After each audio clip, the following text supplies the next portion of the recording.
let's get into WCW Nitro, January 10th, Oh. 2000, Y2K. Dude, I thought this is where we were doing our Crown Jewel review. I'm not prepared for this. I have What notes for something are you else. fucking talking about? Oh, sorry. What are you talking about? I guess that was for my show with Tony. Dude, Tony's not here. Tony's watching Crown Jewel. Well, he's getting ready for the review that you're not ready for. But I guess we can talk about some WCW. Don't tease the people with a good time. I apologize. That would be a horrible time for everyone involved. But before we get into WCW, let's take a look at the wrestling news around the world around this time from the Wrestling Observer newsletter from the Observer, December 27th, 1999. A lot of WCW news across the board here, by the way. The idea to turn WCW around is...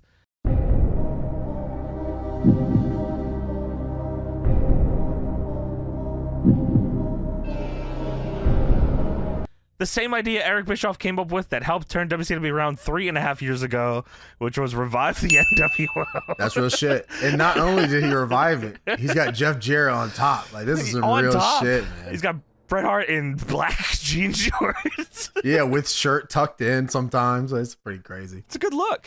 They should have a figure of that. I don't know why they don't, actually. The most important thing about the revival of the NWO with Kevin Nash, Scott Hall, Bret Hart, and Jeff Jarrett all holding the major WCW title belts as the final act of the December 20th Nitro in Baltimore is not whether it's just copying something from the past. Of course, it was nothing original, but the object of wrestling is not originality. The important question is whether or not it'll work, James. That's a good line right there, and that is true. It is fucking true. The object of wrestling is not originality. It's just to have a good show. Sometimes the things that have happened have all been good, and you can just keep doing them. Yeah, and it's sweet. Well, the answer to that question should be obvious in weeks, not months. But if you're looking at TV ratings this time for your answers, as most everyone will, you're about to be greatly misled. So Meltzer's not too positive about the revival of the NWO here, which I don't know how he doesn't see it.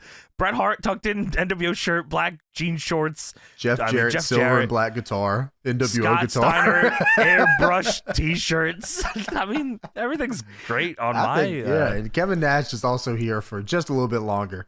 Scott Hall not already gone. Yeah, Scott Hall gone. Vince Russo, sounding very desperate in the process, lashed out at criticism of his booking and blamed WCW standards and practices for the fact that ratings haven't improved since his arrival this past week on the last WCW live show, which is a good... I like the DPW standards and practices holding us down as well. Yeah, they always do. You remember when Gabe would go on the ROH boards and argue with everyone about his ROH? Yes, which was tremendous. He'd be like, here's the honor roll for the week. And I'd be like, well, that's not right. He's like, fuck you, man. Yeah, fuck you. You fucking book the show then. You buy the DVDs? And Gabe was right. It was crazy, man. No, I remember that crazy. My ass didn't know shit. Russo claimed that the ratings haven't fallen. Meltzer says, actually, they've yet to bottom out below the lowest rated Nitro in years in Kevin Nash's final week, but the 12-13 Nitro drew the second lowest rating in years. So that's, not great. I mean, he's not wrong. It wasn't the worst ones. Then everything to this point was just to put things in place for the big angle at Starrcade, and the next night with the recreation of the NWO. Russo blamed standards and practices for not allowing him to have Roddy Piper call Rhonda Singh fat, no longer allowing Ed Ferrara to mimic Jim Ross's Bell's palsy, and not allowing Buzzkill to burn incense on the air, none of which, one way or the other, meant even a blip when it comes to the ratings. Russo said that WCW has to decide if it wants to be a squeaky clean show or ratings, and they can't have both. I never, and to this day, I don't understand Oklahoma. What do you mean? What's wrong with that?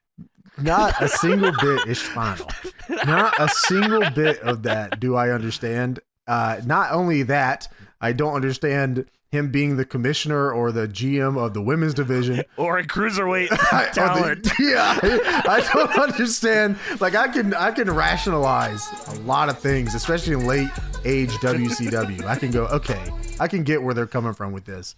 Yeah. The middle part of this show we're about to talk about with Oklahoma, I can't imagine anyone thumbs up, like giving the check mark to that and walking out there and doing it.